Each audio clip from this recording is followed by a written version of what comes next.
Jornada. Entonces, sin más preámbulo, vamos a iniciar la unidad 2 de este módulo que lleva por título Bases ecológicas para el desarrollo y la gestión del ambiente.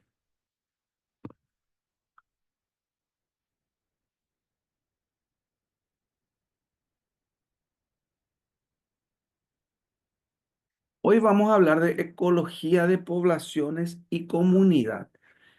A diferencia de la unidad número 1, vamos a entrar ya a caracterizar lo que significa el ambiente comunitario de los organismos dentro de un territorio y esa interacción que existe entre ellos mismos y el medio abiótico que constituye en realidad el ecosistema en el que se desarrollan estos organismos.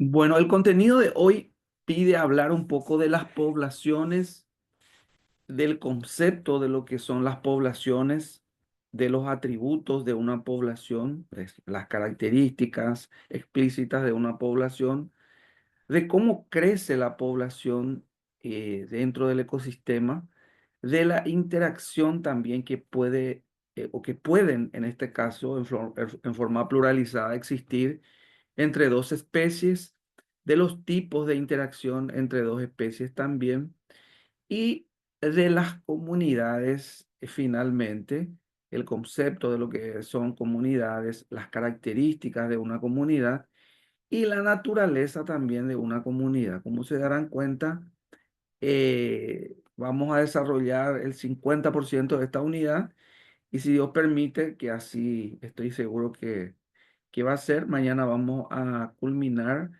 nuestro horario habitual desde las 8 hasta a las 10 de la mañana seguramente. Así es que hoy vamos a hablar de esto y la actividad se resume en la clase expositiva virtual, algunos trabajos prácticos que en el transcurso de mañana y el lunes yo voy a estar dándoles y un control de lectura que suelo hacer de los materiales que también voy a poner a disposición de ustedes.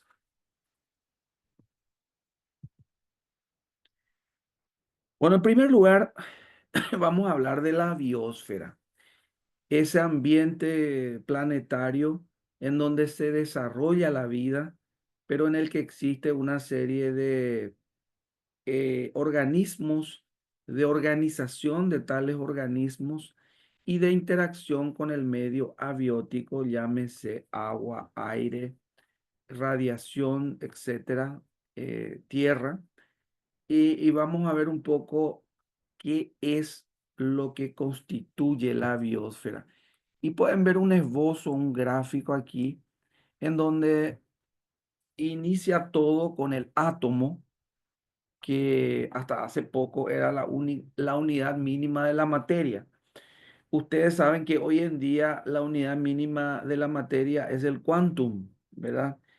Y iniciamos entonces con esa unidad mínima tradicional de la materia, en este caso que es el átomo. ¿Me están escuchando bien? Esa es una consulta que voy a ir repitiéndoles porque está teniendo fallas con mi señal.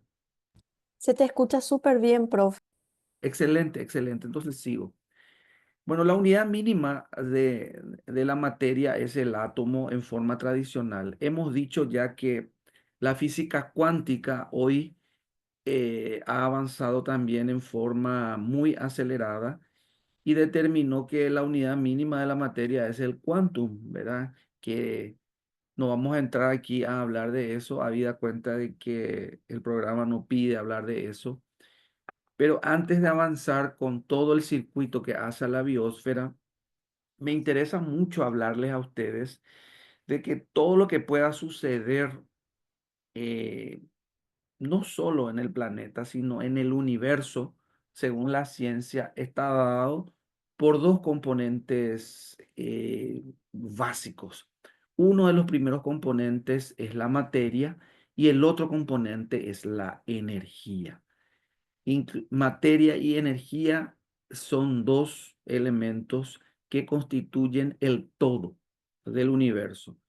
En este caso, al hablar de biosfera, la biosfera está constituido también, o está constituida la biosfera, por esos dos elementos, por materia y energía. Y es de entender, ¿verdad?, de que dentro de un ecosistema existen reguladores que hacen que ese flujo de energía entre una materia y otra tenga un régimen muy particular, sorprendente, que nos hace pensar y mucho de cómo en la cadena trófica y a lo largo de la conformación de la materia a través del flujo de la energía, a inicios, o sea que en el origen ya mismo de la formación de sustancias orgánicas a partir de unas especies muy particulares, que son las plantas en este caso, las autótrofas, convierten la sustancia inorgánica, que son materia, en sustancias orgánicas que siguen siendo materia. No obstante, el uso de los recursos, al hablar de recursos, estoy hablando de recursos químicos, llámese nitrógeno, fósforo, potasio, magnesio, azufre, etcétera. Estos componentes tienen un comportamiento energético muy peculiar y la consolidación sinérgica, es decir, la reunión de estos elementos químicos configuran ciertos fenómenos bas- bastante fantásticos, ¿verdad? Valga un poco el juego de palabra, al ocurrir, por ejemplo, un primer gran evento llamado fotosíntesis, que significa una síntesis a través de la luz. Ese es el resumen etimológico de la palabra fotosíntesis. Y ahí se inicia prácticamente parte de lo que constituye la cadena trófica para volver a reiniciarse una vez que cada uno de los componentes de la cadena trófica llegan a convertirse inicialmente a humus y luego ya en sustancia inorgánica. Hay una frase bíblica eh, que dice, polvo eres y en polvo te convertirás. Esa frase bíblica tiene mucho significado en el contexto biológico, entendiendo de que el ciclo de la materia es pasar de lo orgánico a lo inorgánico. Es decir, la tendencia a través de todo el ambiente es que todo lo orgánico tienda a convertirse en inorgánico. Entonces, si yo dejo, por ejemplo, fuera del refrigerador un pedazo de carne vacuna, por ejemplo, esa carne va a tender a pasar de su estado orgánico a su estado inorgánico. Solo que en ese proceso de meteorización de la carne, es decir, del paso de su forma orgánica a su forma inorgánica, va a experimentar una serie de sucesos bioquímicos sorprendentes también y que constituye realmente ese proceso que ocurre en la biosfera y que se llama a grosso modo holísticamente biocenosis. Ya está nada modo tuve que es también la interactividad entre los seres vivos, la biocenosis, y vamos a ver algunas particularidades de la biocenosis. Bueno, pero iniciando un poco la interpretación de este esbozo gráfico, vemos el átomo y vemos posteriormente la constitución de la molécula, ¿verdad? Luego vemos ya el tema de algunas partículas, la materia misma, y vemos los orgánulos celulares, que inicialmente la evolución eh, tisular, ¿verdad? Del tejido en sí habla de diferentes tipos de células. Hablamos de células procariotas, hablamos de células eucariotas. Cuando queremos mencionar un poco el tipo de evolución y lo complejo o lo sencillo de uno y otro tipo de célula, ¿verdad? Pero ¿qué pasa? Estas células cuando se especializan forman los tejidos y esos tejidos tienen diferentes funciones ya dentro de lo que nosotros llamamos organismo. Y ahí más arriba vemos un hueso, ¿verdad? Y vemos que ese hueso es un tipo de tejido y da solamente como ejemplo, porque no solamente podemos hablar del hueso, podemos hablar de una hoja, podemos hablar de una flor, de una rama. Podemos hablar por ejemplo, de la piel, que es un tejido. Bueno, todos estos tejidos conforman órganos y estos órganos finalmente determinan la conformación del organismo en función a la singularidad de la especie o de cada especie. Bueno, estos organismos cuando se multiplican, y sobre todo constituyen conjuntos de una misma especie, se llaman poblaciones. Vamos a suponer que yo tengo 100 venados. Esos 100 venados constituye una población. ¿Por qué? Porque son organismos que pertenecen a la misma especie. O si tengo 500 plantas de lechuga en una huerta, constituyen una población porque son individuos de la misma especie.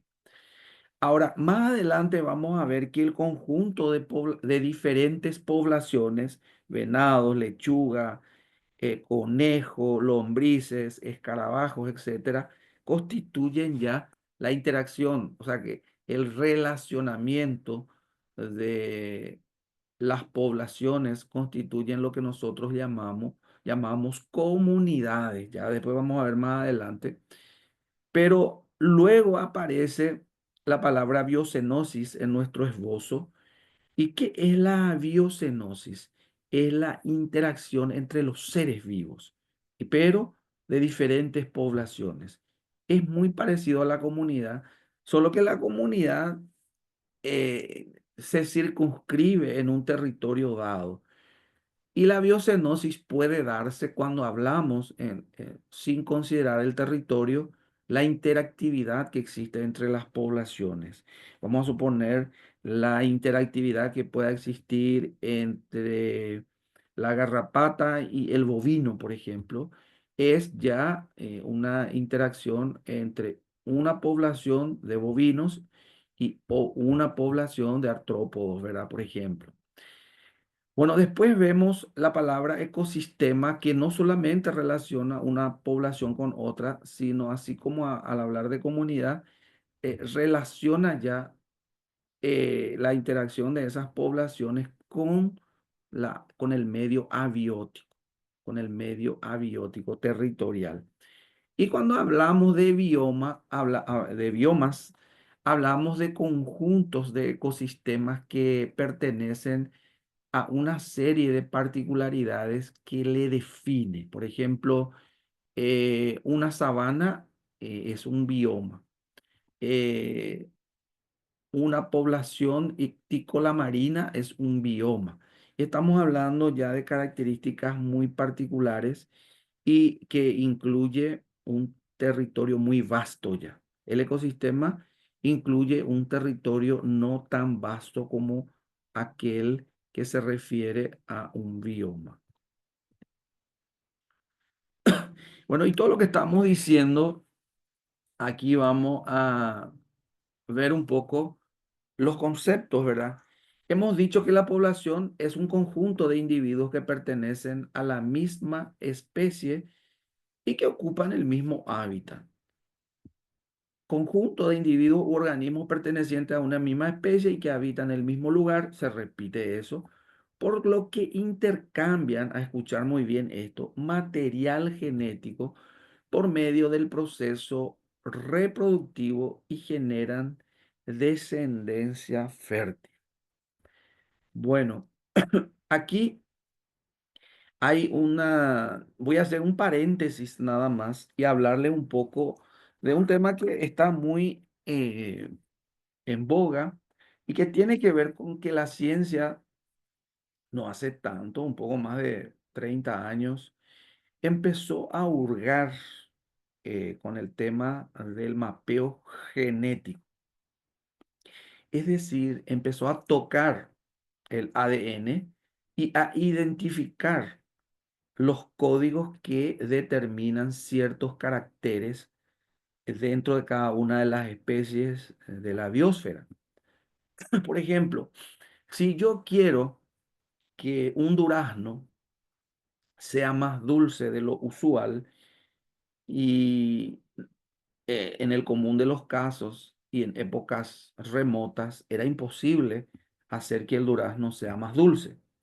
Hoy en día, al descubrir el gen que determina la transformación de los azúcares, se pudo realizar lo que nosotros llamamos la hibridación, por ejemplo, trayendo el gen de otra rosácea, pudiera ser de la misma o de otra familia inclusive, y mezclar, suplir el gen que tenía ese durazno que no era tan dulce con el gen de aquel otro pariente o no pariente inclusive, traer e incorporar el gen,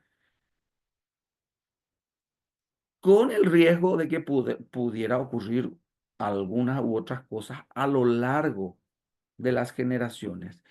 ¿Por qué le hablo de la hibridación en ese sentido? Porque la hibridación no genera población, los híbridos no generan ya poblaciones fértiles. La secreción o segregación genotípica prácticamente es un despropósito con la F1 de un híbrido. Es decir, un híbrido difícilmente pueda dar un individuo idéntico a él mismo. Entonces, si yo utilizo semilla, por ejemplo, de maíz híbrido, no es conveniente que yo vuelva a utilizar las semillas que yo cosecho de esa primera cosecha de la siembra del maíz híbrido. ¿Por qué? Porque se va a segregar todo y esa, ese híbrido ya no es una especie que vaya a generar características idénticas a sus progenitores. No sé si me explico. En cambio, en un ecosistema, nosotros hablamos de población cuando los individuos que vayan a definir en forma espontánea la persistencia de una población tienen que estar dados por individuos que intercambian material genético por medio del proceso reproductivo y generan descendencia fértil, que no ocurre en el caso de los híbridos. Eso es algo que se da tanto en producción animal como en producción agrícola, ¿verdad? Veamos un poco los atributos de una población. Está bien, ya sabemos que una población es el conjunto de individuos que corresponden a una misma especie y normalmente habitan un nicho correspondiente. Ahora, estas son las características de una población. En primer lugar, su tamaño, es decir, qué tan extenso, qué tan voluminoso es la población. En segundo lugar, su densidad, es decir, por cada unidad de superficie, cuántos individuos tengo. De ahí, por ejemplo, la denominación de bosques, montes, isletas, etcétera, en el contexto forestal. Todo va a estar en función con uno de los detalles que tiene que ver con la densidad de poblaciones de especies forestales. Es uno de los elementos. Yo creo que con ustedes ya hemos hablado también que la altura de los árboles que puedan existir dentro de un determinado, de una determinada superficie también determina si es bosque, si es selva, si es monte, ¿verdad? Si es isleta. Eh, el patrón de distribución es otro elemento que vamos a ver en detalle qué significa, pero tiene que ver con cómo, cuál es la tendencia a distribuirse dentro del radio geográfico de la población. La dinámica también poblacional. La dinámica poblacional habla de la natalidad, de la mortalidad y de la migración, que tiene que ver con inmigración e inmigración. Es decir, especies que salen de un ecosistema y especies que vuelven a un ecosistema o a una comunidad, podría ser también. Otra característica tiene que ver con la estructura poblacional, que es otro concepto que vamos a ir viendo, que es sumamente importante para caracterizar los estudios de impacto ambiental. Iniciemos con esto, con lo primero, que tiene que ver un poco con esta primera característica de las poblaciones, el tamaño. El tamaño de una población corresponde al número total de individuos presentes en ella. Ahora, medir el tamaño de una población puede ser muy costoso en términos no solo de dinero, sino también de tiempo. Eh, Algunas veces es casi imposible y vamos a ver por qué. Por lo general, los científicos calculan el tamaño de una población al tomar muestras, o una o dos más, o más muestras. Los métodos más importantes son el cuadrante, por ejemplo, la captura y la recaptura también, que son algunos métodos de muestreo. En el caso de los organismos que son inmóviles, como los vegetales, o los muy pequeños y lentos, como algunos microorganismos, se pueden utilizar entramados llamados cuadrantes. Entonces, prácticamente se echa un círculo, se echa una figura geométrica que vaya a ocupar un área constante y se contabiliza la cantidad de individuos que vaya a caer dentro de ese cuadrante. Para los organismos que se mueven, eso sí que es más complicado. En el caso de los mamíferos, aves o peces, a menudo se utiliza una técnica llamada captura y recaptura. ¿Para qué? Para determinar el tamaño de la población. Porque tenemos que identificar a las especies. Entonces se vuelve un poquitito más eh, complicada, no imposible, pero complicada y trabajosa la labor de tomar muestras dentro de organismos que son móviles. En el número de organismos por unidad de área, la población. Ahora, ¿por qué nos importa o por qué tendría que importarnos la población? Brinda información, ¿verdad? Brinda información de qué tan cerca, ¿verdad? O tan lejos o qué tan apiñados se encuentran los organismos y da información sobre la intensidad de las interacciones ecológicas también. Por ejemplo, en una plantación de caña dulce, de caña de azúcar, con una densidad de 8 individuos por metro cuadrado, seguramente habrá una mayor competencia por los recursos que con una densidad de 2 individuos por metro cuadrado, ¿verdad? Es un ejemplo sencillo, ¿verdad? Para el caso de poblaciones de animales que se mueven, la densidad cambia constantemente y por lo tanto es difícil de estimar.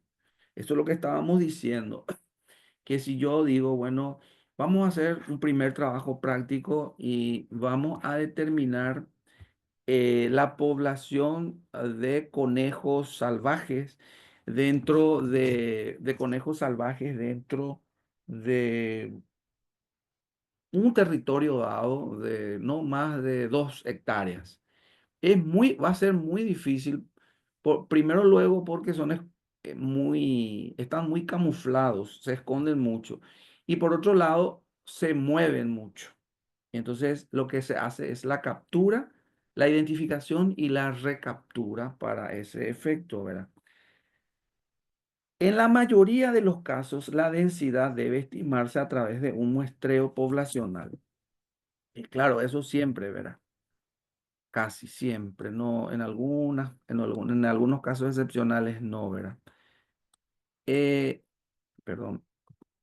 La densidad se expresa según el área en el cual se encuentra la especie. Pasamos ya a la segunda característica que habla de la densidad. En un medio terrestre se expresa en función de unidades de superficie, como por ejemplo el metro cuadrado, o puede ser kilómetros cuadrados también, en el caso de que sea un territorio más vasto, o hectáreas. También se puede hablar en producción animal. Nosotros hablamos de la carga animal y siempre nos referimos a hectárea, que son 10.000 metros cuadrados, ¿verdad? Una hectárea. En un medio acuático se expresa en función de las unidades de volumen, como centímetro cúbico, decímetro cúbico o metro cúbico también. Por ejemplo, si yo voy a hacer una siembra de alevines, normalmente para un determinado volumen, tengo que determinar una cantidad determinada de alevines a poblar, ¿verdad? Eh, o el metro cúbico. Si las poblaciones se encuentran asociadas al fondo marino, en el caso de algas, corales, la densidad se calcula por unidad de superficie. La densidad de las poblaciones humanas, en el caso ya de nuestra especie, denominada densidad demográfica, se calcula a través de los censos también que en forma periódica se van realizando. Eh, Al hablar nomás de población, la densidad es un dato no menos importante porque determina la presión sobre el uso de los recursos de cada población, no ya de un organismo nomás, sino de su población. Y eso determina también algunas tendencias, algunos riesgos y algunas vulnerabilidades en función a la densidad. Por ello, la densidad es una característica no menos importante de la población.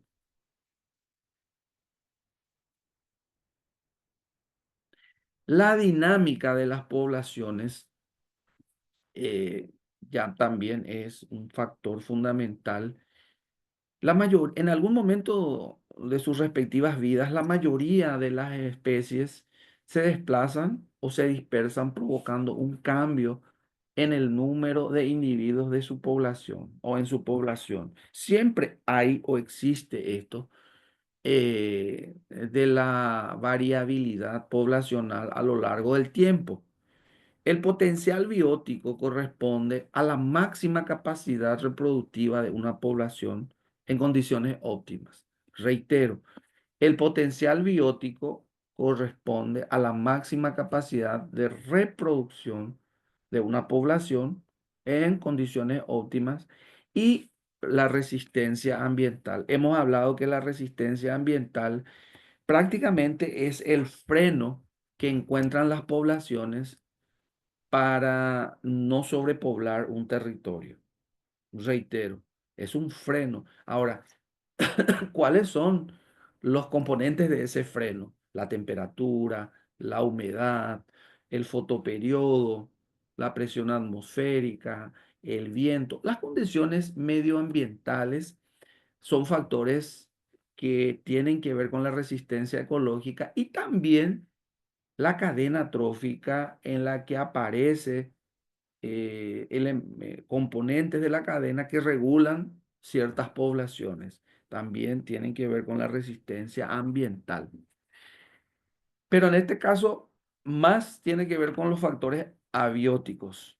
También el potencial biótico se refiere a cómo se comporta la población a las restricciones sobre el crecimiento poblacional que establecen los factores tanto bióticos y abióticos del medio ambiente en general. Algunos ejemplos de resistencia ambiental incluyen interacciones de las especies. Por ejemplo, la disponibilidad limitada de nutrientes. Eh, si yo pongo, la gente siempre quiere saber y nos pregunta a los agrónomos, ¿cuál es la densidad que hay que utilizar para la plantación de la mandioca, por ejemplo? Y hay parámetros muy técnicos, no tecnológicos, pues técnicos yo siempre le llamo a datos preestablecidos, que te dice, por ejemplo, bueno, Esta variedad tiene que cultivarse entre hileras a una distancia de 70 centímetros y entre plantas a una distancia de 35 centímetros, 40 centímetros. Entonces, esos son datos técnicos. Ahora, los datos tecnológicos tienen que ver un poco con el por qué, ¿verdad? Tiene que ver bajo qué condiciones. Por eso que los paquetes tecnológicos vienen ya con una serie de recursos.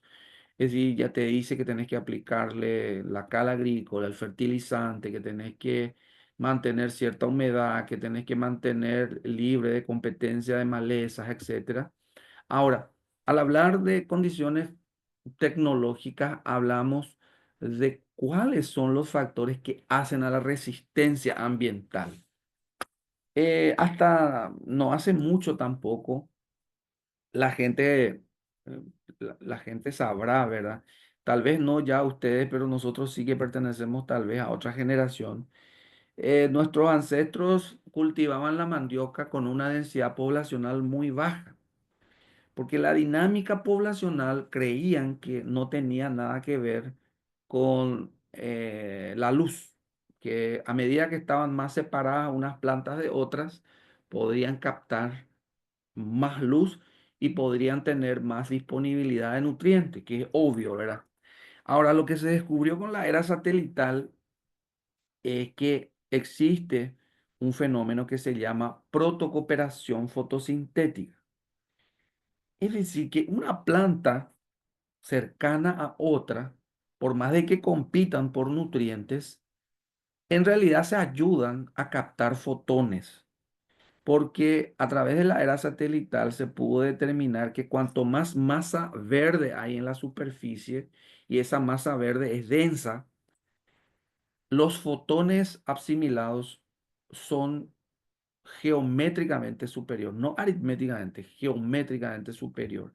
A eso la ciencia le llama protocooperación fotosintética. Y es una sinergia. Ustedes saben que la sinergia, en la sinergia, uno más uno no es dos. Uno más uno puede ser tres o puede ser 10. Eso es la sinergia. Y un ejemplo de la naturaleza nos enseña la sinergia. Increíblemente, muchos científicos quedaron sorprendidos con esto. Entonces, la mayoría de los cultivos ha aumentado su densidad poblacional.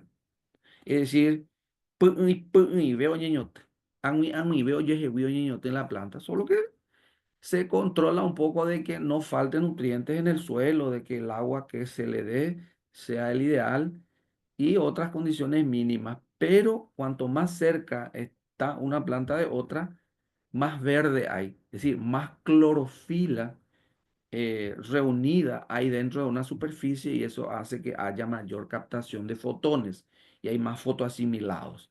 Y los fotoasimilados son los compuestos orgánicos que se forman a través de la fotosíntesis. Peaina la oicoa. Por otro lado, gracias a esto también se pudo descubrir, bueno, hasta la gente no me cree, ¿verdad? Pero la gente dice que imposible es combatir a las cotorras. Las cotorras son estos loritos que invaden los maizales. Estos maizales, más antes que ahora, determinaban condiciones muy propicias para que las mismas se alimenten de las espigas, una vez que estén constituidas las espigas. Y ahí ni hiapa poner la lorito yo aún más upaitela de abatimi, ¿verdad? Hasta ahora hay gente que combate eso. Resulta lo siguiente, que según la ornitología, que es el estudio de las aves, la ecología específica de la cotorra dice que esta cotorra no planea, o sea que no llega a planear y mucho menos bajarse cuando no existe una visión de elevación posterior. Es decir, mañana opa ambata no pepea baticuave no puamo ainte, ¿verdad? Disculpen el guaraní, ¿verdad? No sé si les molesta o no, pero se cuando allí, ¿verdad? Pero el animal, el ave, tiene un instinto de protección y tiene un margen de seguridad. Y cuando la densidad poblacional de la plantación de maíz es tal o es alta la densidad, no se baja. Y así que pregúntense cómo es que cuando los menonitas cultivan maíz, ellos no se quejan tanto o casi nada. ¿Por qué? Porque la densidad poblacional es alta. Ganan protocooperación fotosintética, mayor fotoasimilado, de hecho que le aplican el paquete tecnológico porque le dan los nutrientes que necesita a estas plantas, que en su mayoría ya son híbridas, y también hacen de que la densidad no permita la invasión de estas cotorras, eh, sobre todo en el contenido interno. Sí, las plantas del perímetro suelen tocar un poco, pero no así las que están adentro, por un instinto de conservación. Van también mutando estos animales, hablo de las cotorras, y vaya a saber más adelante cómo se van a comportar, ¿verdad? Pero esa es la ecología que habla del comportamiento de las poblaciones, y esa es la ecología de las cotorras, por ejemplo, que viene al caso al hablar de cómo trabajar con la densidad poblacional.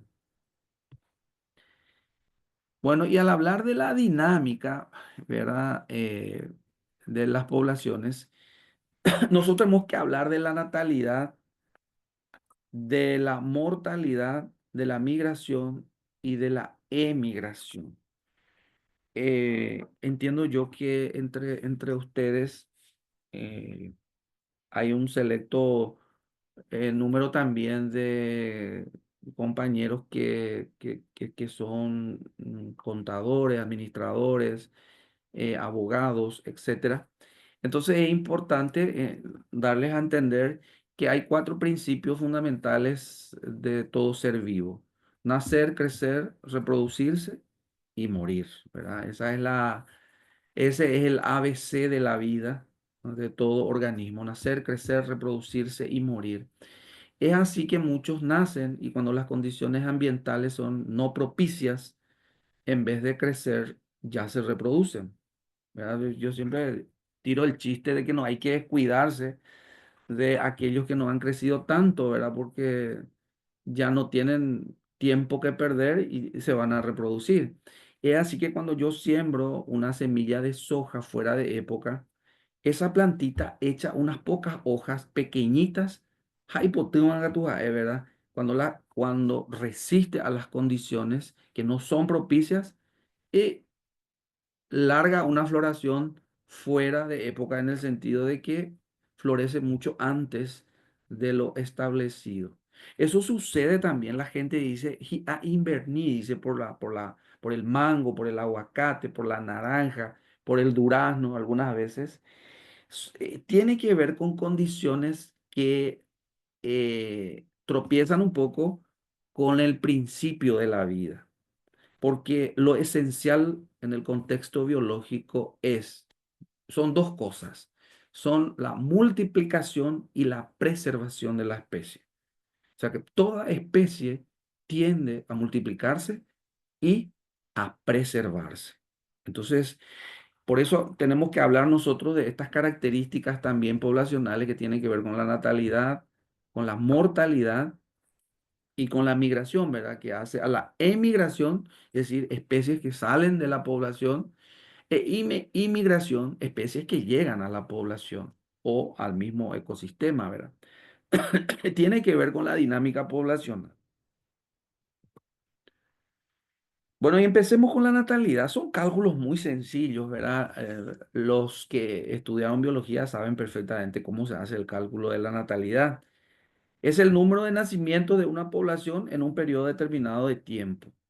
Esto determina un potencial biótico. Reproducirse en condiciones óptimas, sobre todo. Siempre se calcula sobre condiciones propicias, ¿verdad? Esto. Y la tasa de natalidad se calcula de la siguiente manera: es el número de especies nacidas, ¿verdad? Y va como razón, como dividendo el total de individuos por 100. O puede ser por 1000, ¿verdad? Pero es por 100, ¿verdad? Para saber un poco el porcentaje. Bueno, la mortalidad es lo mismo, ¿verdad? Solo que es el otro extremo de la natalidad.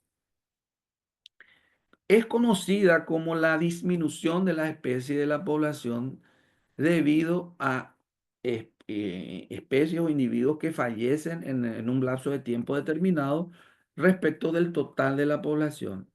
Y la tasa de mortalidad se calcula por el número de muertos dividido el total de individuos por 100. Esa es la mortalidad. La inmigración es la llegada de un número de individuos que ingresan en una población. Esa es la inmigración, como es obvio, es claro.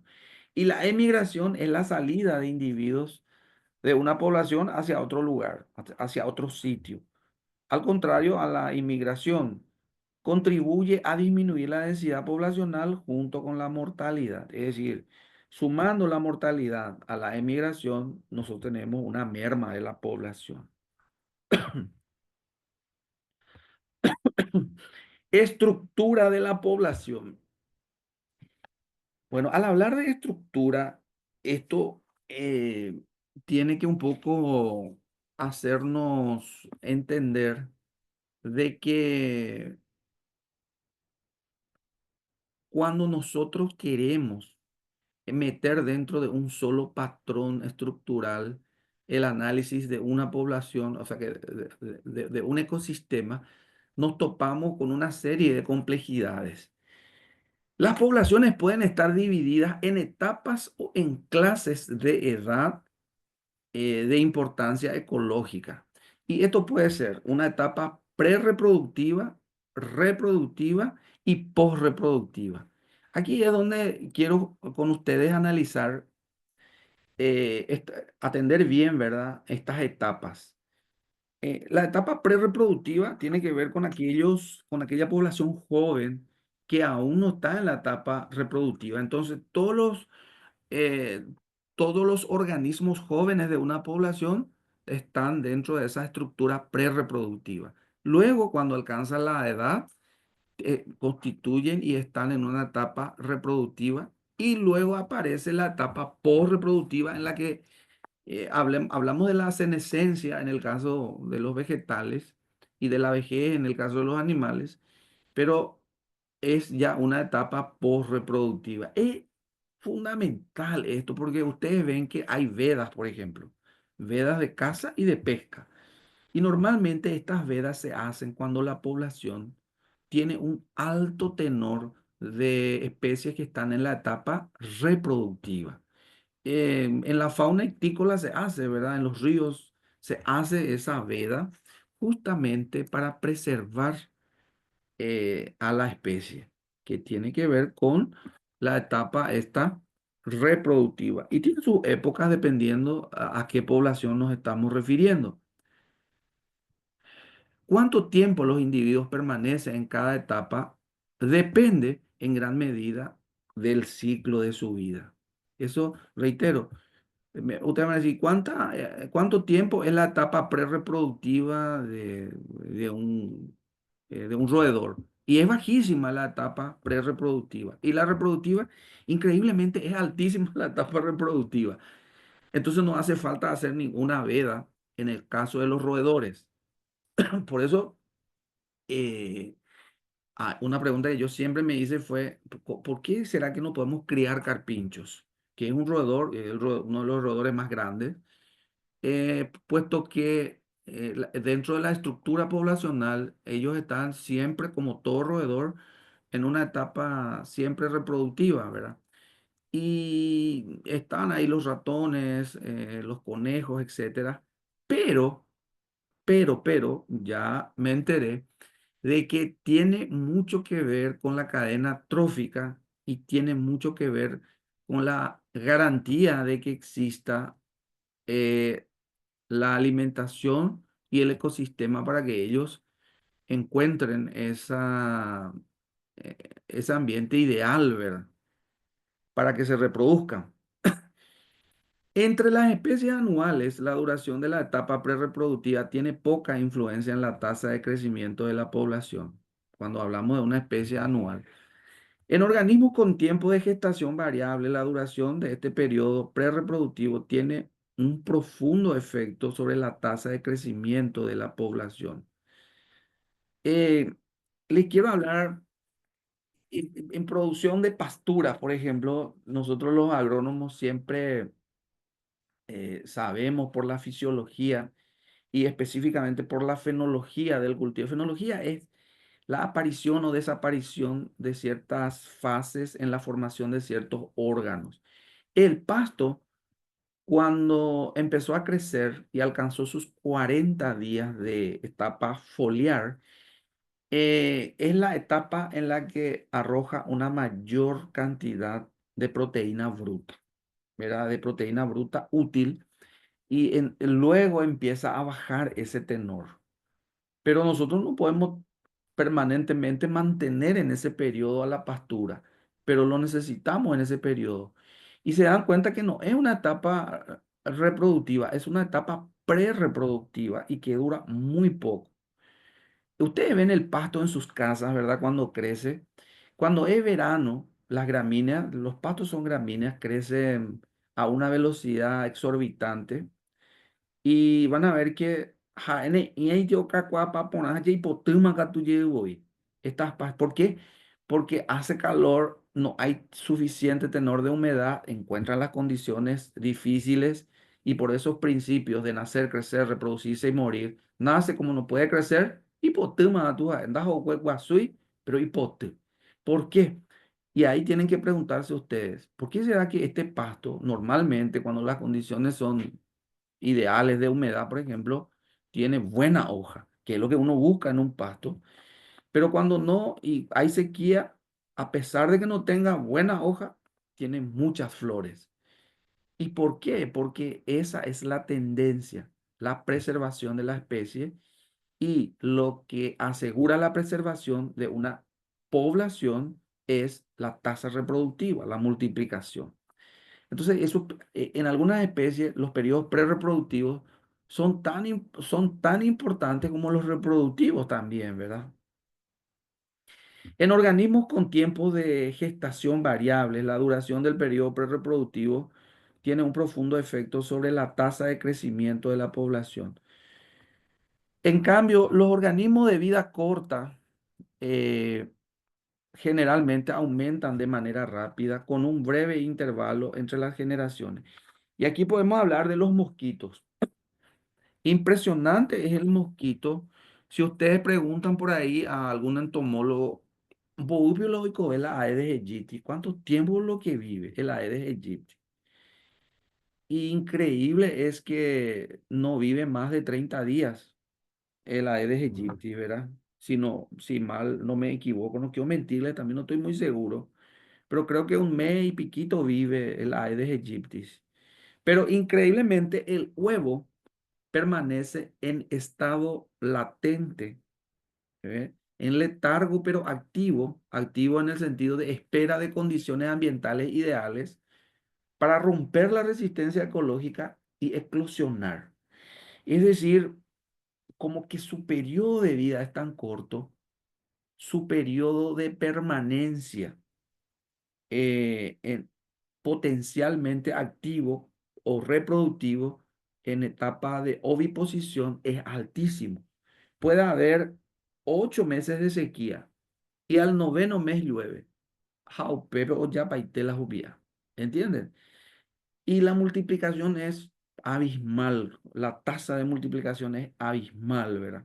De cómo se multiplican estos insectos, en este caso, que tienen una vida muy corta.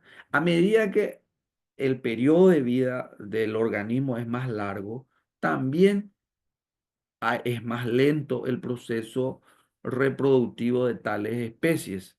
No es tan fácil que la población de algún suceso cataclístico se pueda reponer cuando las especies que desaparecen son especies que tienen una vida muy larga, por ejemplo. Las poblaciones de organismos con vida larga, como los elefantes y las ballenas, aumentan lentamente y tienen una gran separación entre una generación y otra. Se dan cuenta, son pequeños detalles Pero estos detalles no son menos importantes para ir interpretando algunas cosas que van sucediendo en la naturaleza en el contexto ecológico. Aquí podemos ver nosotros la estructura de una población de un insecto. Bueno, ven ustedes, a ver un poco, dice qué insecto es. Contribución de las fases del ciclo de vida al total de la población de diferentes momentos de un tiempo. Se habla de un insecto, ¿verdad? Y aparece aquí en el eje de la abscisa, el eje X u horizontal, el tiempo en días, va de 0 a 60 días. Y analicemos el verde, la curva verde, cómo en los primeros 20 días, prácticamente en los primeros 10 días, la población alcanza su pico en los primeros 10 días. Pero vemos también cómo eh, en la etapa de oviposición, en estos primeros 10 días también, impresionantemente, esa tasa alcanza su pico. Y luego aparece el estado larval de 10 a 30 y tantos días. Y finalmente el estado adulto de 0 a 50 días, ¿verdad? Y la población total que inicialmente vimos va hasta los 60 días, ¿verdad? En este caso, no sé a qué especie se referirá, pero se habla de un insecto también. No son muy diferentes los periodos, ¿verdad? Pero a lo que voy es a que la mayoría de los insectos, ya que son muy vulnerables por su periodo breve, en el sentido de la existencia de la especie ya establecida, su, los huevos y las larvas son muy resistentes. Sobre todo los huevos son muy resistentes. Por eso lo que se utilizan son larvicidas para combatir normalmente los mosquitos, pero los ovicidas no son tan eficientes como los larvicidas, ¿verdad? Y eso tiene que ver con la eficiencia de la especie para sostenerse en los ambientes. Bueno, forma de crecimiento de la población. Eh, hasta son 1 hora de clase, ¿verdad? Hasta aquí. Esto voy a dejar ya para mañana. Entonces voy a dejar de compartir esto y aquí. Gente, quiero escucharle un poco. ¿Cuántos estamos hoy? A ver, ¿cuántos estamos hoy? Estamos 19, bastante estamos. Gente, ¿qué tal? Vamos avanzando. Yo no les di ninguna tarea porque entiendo que hay gente que aún seguramente tenía que regularizar algunas cositas en el módulo anterior, ¿verdad? Entonces, esta semana, porque lo mismo me pasó conmigo, con otro grupo, ¿verdad? Entonces, yo entiendo que esta semana van a estar un poquito más liberados y con menos resistencia ambiental para poder embarcarse en la tarea que yo les voy a dar. No, no se asusten que las tareas son bastante, creo que sencillas y vamos a ir trabajando en ese sentido eh, con las labores que yo les voy a dar, las recomendaciones, las especificaciones técnicas, la metodología y vamos a ir trabajando. Entonces quiero escucharles un poco a ustedes cómo van de compromisos que tengan aún con los otros módulos o ya finiquitaron todo eso. Yo quiero saber en su mayoría. Es de suponer que sí, ¿verdad? Pero como que siempre tenemos muchos compromisos, muchas veces no podemos, ¿verdad? Entonces, quiero saber si ya están. Entonces, yo mañana mismo ya alzo las tareas. Si no, el martes, ¿verdad? Entre el lunes y el martes yo levanto ya las tareas, los materiales y todo para que ustedes empiecen a estudiar, a prepararse un poco con un control de lectura, con unos trabajos que vamos a hacer sobre biomimética también. Así que quiero escucharle un poco, si me dan retorno. Ahí creo que levantó la mano Ramón Bani. Adelante, Ramón.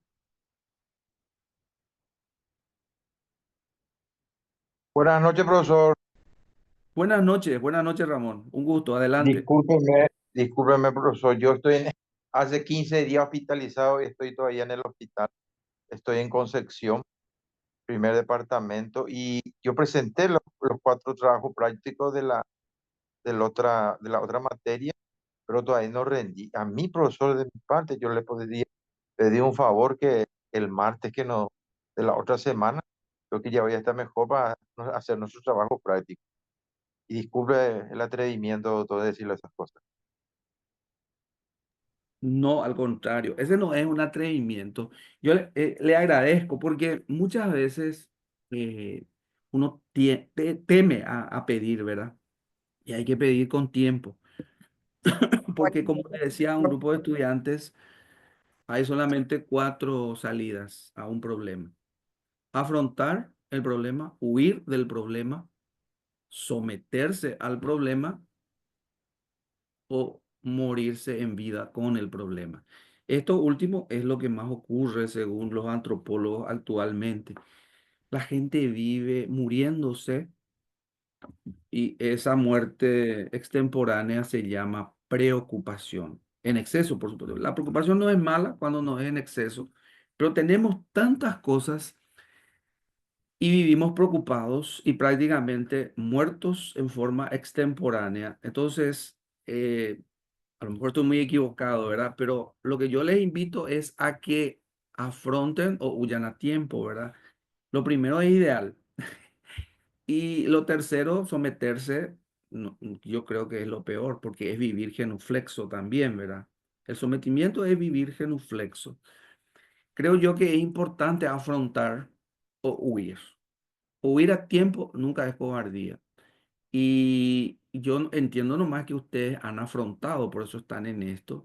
Y el que dice que no tiene problema, que no tiene ocupación, no es cierto. Ahora, hay límites. Yo voy a ir un poco contándoles de que hay un tiempo prudencial, ¿verdad? Y lo que pidió el compañero es totalmente factible. Yo entonces, a partir del martes, voy a levantar las tareas, los materiales, y lo que les pido es que traten de finiquitar. Entiendo que muchos, la mayoría tal vez ya finiquitó lo anterior, ¿verdad? Pero mientras tanto, que finiquiten unas u otras cosas para que estén ya prestos, listos para esto que significa bases ecológicas, ¿verdad? Y que es este módulo. Entonces, Ramón, te agradezco. Si hay alguien más por ahí que quiera plantear Buenas alguna cosa, algo. noches, profe. Sí, buenas noches. Vos sos Giselle, Cintia, ¿verdad? Cintia Céspedes, San Ignacio Misiones, profe, ¿cómo está? Bien, Cintia, bien, bien. Profe, el tiempo, lo que a mí me preocupa es el tiempo del retorno que le daríamos a usted, porque mientras de repente, si pudiera usted hoy alzar, bueno, genial, el fin de semana trataríamos de hacer y todo. Ahora, el tiempo de entrega sería el inconveniente, entiendo yo, profe. Y otra cosa, salúdenos en su programa mañana, profe. Muy bien. Bueno, el tiempo de entrega. Ustedes no se preocupen, yo les voy a dar un tiempo prudencial para que ustedes me entreguen. Normalmente, estos trabajos que yo les pido no son trabajos extensos, son trabajos muy sencillos y normalmente también lo hacen en forma grupal, en grupos no más de 5 personas y no menos de dos. Casos excepcionales puede ser que uno lo haga en forma individual por A o B motivo y se puede, ¿verdad? Pero preferiblemente yo quisiera que entrenen la sinergia, es decir, que puedan conciliar más que esfuerzo, ventajas entre unos y otros y puedan eh, potenciar vuestros esfuerzos, vuestros talentos, ¿verdad? Entonces quiero por eso que hagan en equipo. Y reitero, grupos de no más de 5 y grupos de no menos de, bueno, menos de 2 ya no son grupos, ¿verdad? Excepto que hayan casos muy excepcionales en los que no se pueda y que me avisen, ¿verdad? Ahora, el tiempo y yo creo que en una tarde eso se reúnen y lo van a poder ustedes hacer, este primer trabajo que yo voy a alzar, ¿verdad? Y los controles de lectura son un poco cuestionarios con selección múltiple, falso verdadero, todo en forma intuitiva, dentro de un formato ya altamente intuitivo. Yo les levanto eso con los materiales que ustedes leen o con la misma clase. Tras la clase, ustedes van a ir poder completando ya esos controles de lectura. Entonces, eso. Y no te voy a poder saludar en el programa porque no estoy más en el programa, ¿verdad? Hace un buen tiempo que no estoy más por misiones, entonces estoy algunos días nomás en la universidad, entonces ojalá muy pronto podamos retornar a hacer radio, ¿verdad? Pero igual siempre les tengo presente, así es que ojalá muy pronto podamos retornar a hacer radio. Bueno, y eso es con relación al trabajo. El trabajo de biomimética tiene que ver un poco, les doy un ejemplo, el tren bala, por ejemplo, que tiene un diseño ingenieril que llega a emular a un ave, el martín pescador. El tema del uso de algunos atuendos que utilizan los buzos para deslizarse con más facilidad en el agua, que utilizan, por ejemplo, el tejido o imitan el tejido de la piel de los peces de mar, ¿verdad? O de los animales de mar. Son algunos ejemplos. El tema del GPS, que en definitiva sorprende un poco cómo la creación del GPS, ese famoso personaje que nos habla al conducir y que nos lleva hasta cierto lugar, tiene que ver con el análisis que se hizo sobre la ecología a las hormigas, por ejemplo, el estudio ecológico de las hormigas. Y así es un trabajo apasionante y se van a también entusiasmar. Y no es largo. Yo no quiero páginas y páginas. Lo que yo quiero es que tras el resumen metodológico yo les voy a dar, ustedes hagan más bien un bosquejo, ¿verdad? Y no más de 5 páginas. 3 a 5 páginas, no más, de un trabajo grupal en el que para mi gusto, siempre aprovechando ya la tecnología, ustedes pueden hacer un video cortito y presentar eso. Entonces, si me presentan el video, inclusive no hace falta ni presentar el material escrito. Pero yo les doy también las indicaciones para que me hagan en forma escrita. Un video de no más de 10 minutos. Así como yo les estoy hablando, ustedes, uno o dos del grupo, o si todos quieren, presentan, ¿verdad? El trabajo.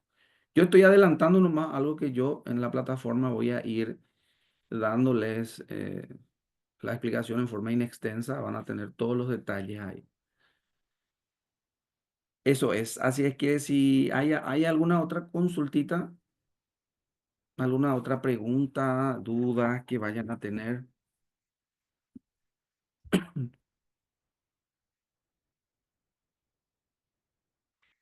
Bueno, creo que ya no, ¿verdad? Eh, entonces, César, no sé si hay algo más.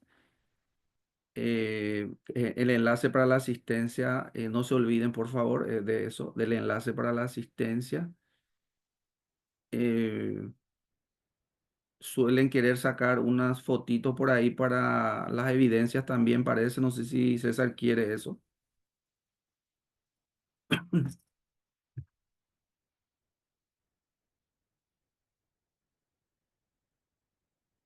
Bueno, a ver, parece que no tengo retorno, no sé si me están escuchando. Bueno, por mi parte es todo, les agradezco muchísimo. Mañana a las 8:30, César, si es posible. Sí, profe, 8:30. Sí, acá me preguntan qué fecha serían las clases presenciales.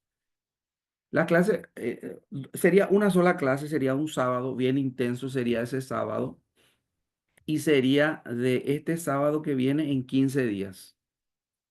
Reitero, sería de este sábado en 15 días.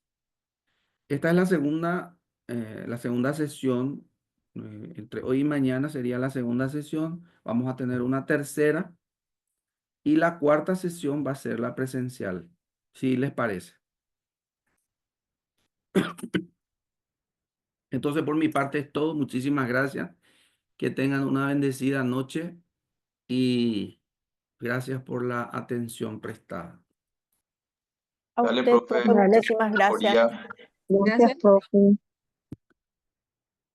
Igualmente, profesor, muchas gracias.